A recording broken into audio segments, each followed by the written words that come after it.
কেন জানি না নদী, নৌকা, সমুদ্র এগুলো আমাকে অনেক বেশি টানে। আমার খুবই ভালো লাগে নৌকায় ঘুরতে। হ্যালো এভরিওয়ান, আসসালামু আলাইকুম। কেমন আছেন সবাই? আশা করছি ভালো আছেন। আমিও ভালো আছি আলহামদুলিল্লাহ। তো আমি বাবার বাড়িতে এসেছি, গতকালকে 2 দিন থাকবো। তো আমার ভাই বললো যে চলো আপা তোমাকে ঘুরাই নিয়ে আসি। এই জায়গাটা হচ্ছে আমার বাবার বাড়ির একদমই কাছে। জায়গাটা বর্ষাকাল আসলে খুবই ফেমাস হয়ে যায়। এটা একটা বিল, অনেক পানি থাকে, সবাই এখানে অনেক ঘোরাঘুরি করে, অনেক মজা করে। তো আমি আসলাম জীবনে এই প্রথম, এর আগে আমার কখনো আসা হয় নাই। তো এই যে নৌকায় উঠে গিয়েছি আমি আর আমার মেয়ে বসে বসে মানে ঘুরতেছিলাম নৌকায়, আমার ভাই নৌকা চালাচ্ছিল।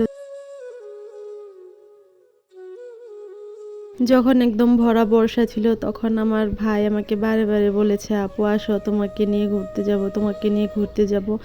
আসলে নিজের একটা সংসার, বাচ্চা কাচ্চা থাকলে যা হয়, মন চাইলে তার ছুটে বাবার বাড়ি আসা যায় না।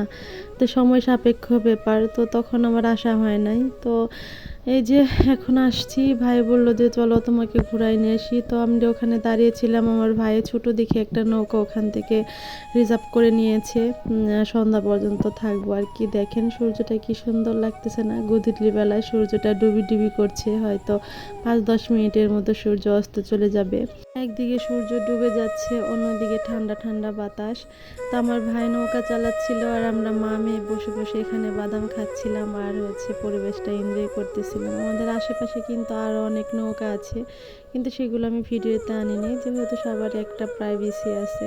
তো আমি নিজের মতো করে ঘুরতেছিলাম আর একটু একটু করে ভিডিও করতেছিলাম। পানি এত বেশি ঠান্ডা ছিল।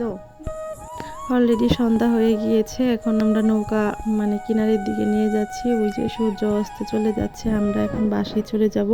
ধন্যবাদ সবাইকে।